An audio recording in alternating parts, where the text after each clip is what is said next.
نبی کریم صلی اللہ تعالی علیہ وسلم نے نافرمانی کرنے پر دنیاوی اور اخروی عذابات سے ڈرایا ہے۔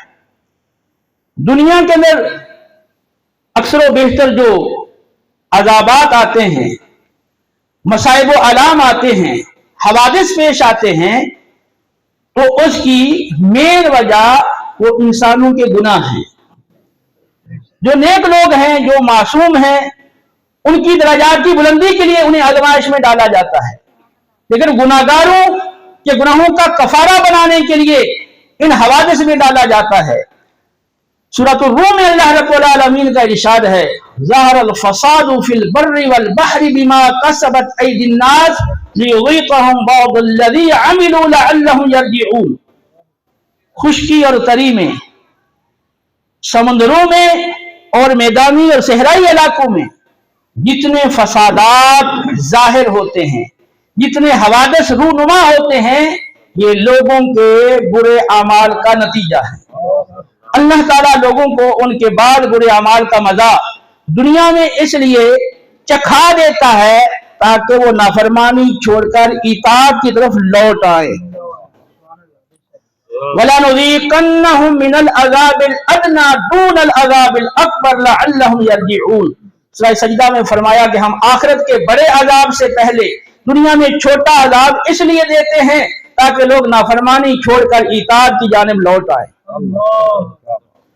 اللہ رب العالمین کا سورۃ القلم میں ارشاد ہے، ان چند آیات کے اندر ایک واقعہ ذکر کیا گیا، اِنَّا بَلَوْنَاهُمْ كَمَا بَلَوْنَا أَصْحَابَ الْجَنَّةِ۔ ایک شخص اپنے باغ کا اچھا خاصا پھل مساکین میں تقسیم کر دیا کرتا تھا۔ اس کے وصال کے بعد اس کے تینوں بیٹوں نے باغ کا پھل آنے پر بیٹھ کر رات کو مشورہ کیا کہ ہم صبح سویرے جا کر باغ کا پھل توڑ لیں گے اور کسی مسکین کو اپنے باغ میں آنے کی اجازت نہیں دیں گے۔ جب یہ مشورہ کر کے اور منصوبہ بنا کر سو گئے، فطاف علیہا طائف من ربک وہم نائمون فاصبحت کالصریم۔ راتوں رات اللہ کی طرف سے اس باغ پر عذاب آ گیا اور وہ کٹی ہوئی کھیتی کی مثل ہو گیا۔ اب انہیں احساس ہوا اور پھر مختصر یہ کہ انہوں نے اللہ کی بارگاہ کی طرف رجوع کیا اور معافی مانگی۔ یہ سارا واقعہ ذکر کرنے کے بعد اللہ نے آخر میں فرمایا، کذالک العذاب، دنیا میں ہم نافرمانی کی سزا اسی طرح دیا کرتے ہیں جس طرح ان باغ والوں کو دی کہ ان کا باغ تباہ کر دیا۔ وَلَعَذَابُ الْآخِرَةِ أَكْبَرُ لَوْ كَانُوا يَعْلَمُونَ، آخرت کا عذاب تو بہت بڑا ہے، کاش لوگ جانتے۔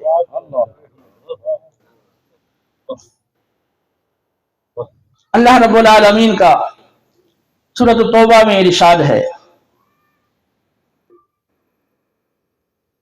وَالَّذِينَ يَكْنِزُونَ الذَّهَبَ وَالْفِضَّةَ وَلَا يُنْفِقُونَهَا فِي سَبِيلِ اللَّهِ فَبَشِّرْهُم بِعَذَابٍ أَلِيمٍ يَوْمَ يُحْمَىٰ عَلَيْهَا فِي نَارِ جَهَنَّمَ فَتُكْوَىٰ بِهَا جِبَاهُهُمْ وَجُنُوبُهُمْ وَظُهُورُهُمْ هَٰذَا مَا كَنَزْتُمْ لِأَنفُسِكُمْ فَذُوقُوا مَا كُنتُمْ تَكْنِزُونَ۔ جو لوگ سونا اور چاندی جمع کرتے ہیں اور بطور زکوٰۃ کے اللہ کی راہ میں خرچ نہیں کرتے، انہیں دردناک عذاب کی خبر پہنچا دو، جس دن وہ سونا چاندی کے زیورات جہنم کی آگ میں گرم کر کر کے تپا تپا کر ان کی پیشانیوں، ان کی پیٹھوں، ان کے پہلووں پر داغ دیے جائیں گے، تو کہا جائے گا یہ ہے تمہارا خزانہ، اب اس کی جمع کرنے کا مزہ چکھو۔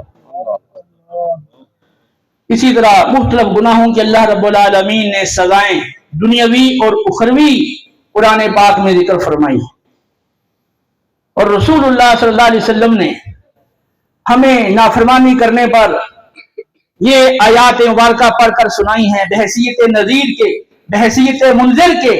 نافرمانی کرنے والوں کو آپ نے یہ سزائیں سنا کر انہیں ڈرایا ہے تاکہ وہ نافرمانی چھوڑ کر اطاعت کی طرف آ جائے۔ اور انسان کی فطرت ہے کہ جب کسی نقصان کا وہ اندیشہ محسوس کرتا ہے تو اپنے بچاؤ کی فکر کرتا ہے۔ ابھی تھوڑا ہی وقت گزرا आपने देखा कि कोरोना आया, पूरी दुनिया में हलचल मच गई, लोगों पर खौफ व हरास तारी हो गया, और लोगों ने इससे बचने के लिए कैसी कैसी तदाबीर इख्तियार की कि अपने दोस्तों से हाथ मिलाना छोड़ दिया, एक बड़ी तादाद में मस्जिदों में आना छोड़ दिया, बड़े फासले फासले पर खड़े होने लगे, बाद लोग घरों में महसूर हो गए, वैक्सीनेशन शुरू हो गई, मास्क पहन लिए। अल्लाह के रसूल सल्लल्लाहु अलैहि वसल्लम ने ये बड़े बड़े दुनियावी उखरवी अज़ाबात की खबरें सुनाई हैं नाफरमानी पर, क्या इसका भी कुछ असर हुआ? जबकि इन बातों में नबी करीम अलैहिस्सलाम को सच्चा मानने का नाम ही ईमान है। अब आप अपने ईमान का जायजा ले लें और अपना मुहासबा कर लें कि आप ईमान के किस लेवल पर खड़े हैं। या अय्युहल्लज़ीना आमनू आमिनू बिल्लाहि व रसूली वल किताबिल्लज़ी नज़्ज़ला अला रसूली वल किताबिल्लज़ी अंज़ला मिन क़ब्ल। अल्लाह फरमा रहा है, ए अहले ईमान, ईमान लाओ अल्लाह पर और उसके रसूल पर, और उस किताब पर जो अल्लाह ने अपने रसूल मुकर्रम पर नाजिल फरमाई, और उन किताबों पर जो अल्लाह ने इससे कबल नाजिल फरमाई। अहले ईमान को दावत दी जा रही है ईमान की कि तुम ईमान लाओ, क्योंकि ईमान के मुरातिब हैं, कोई ईमान नाकिस है और कोई कामिल है, फिर नाकिस की भी दराजात हैं और कामिल की भी मरातिब हैं। तो तुम ईमान के जिस दर्जे और मर्तबे पर मौजूद हो, अगला दर्जा अगला मर्तबा पाने की कोशिश करो। ईमान के बुनियादी 5 अरकान हैं, ईमान बिल्लाह, ईमान बिल मलाइका, ईमान बिल कुतुब, ईमान बिल रुसुल और ईमान बिल आखिरत। फिर इनमें से हर एक की तफसीलात हैं जो कुरान और सुन्नत के अंदर मज़कूर हैं।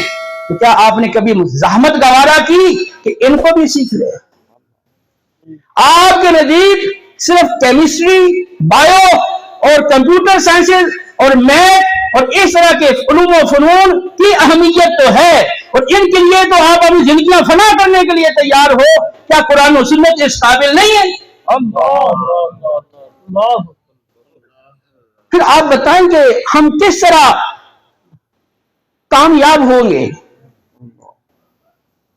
रसूलुल्लाह सल्लल्लाहु अलैहि वसल्लम की पूरी जिंदगी इस दीन की तबलीग में, इसकी दावत को आम करने में गुजर गई, और युअल्लिमुहुल किताब वल हिकमत व युज़क्कीहिम, आप किताब व हिकमत की तालीम देकर तज़किया नफ्स करने के लिए तशरीफ लाए थे।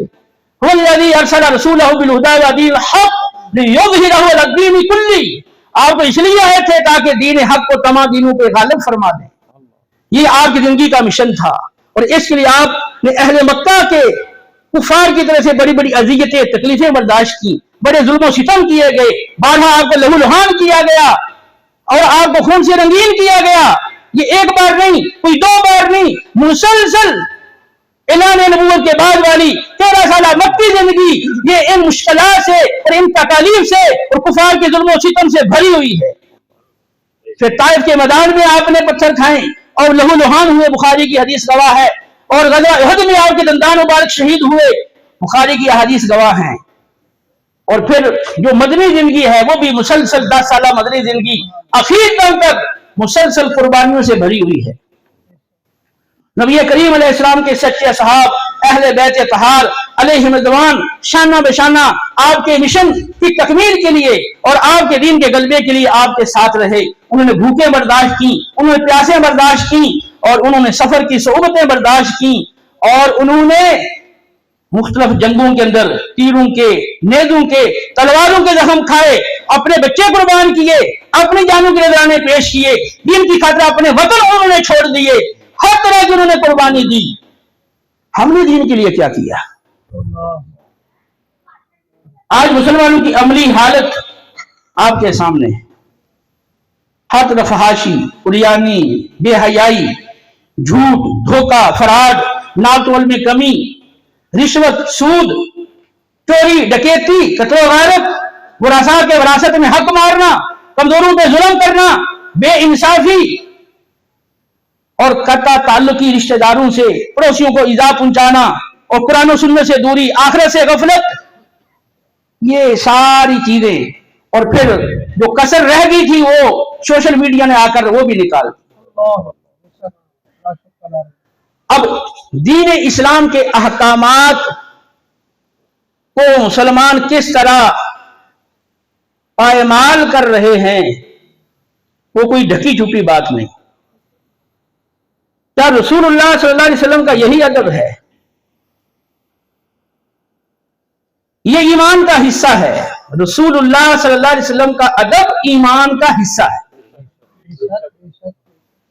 ایمان کا جزو اعظم ہے۔ بخاری کی حدیث ہے، نبی کریم علیہ الصلوۃ والسلام نے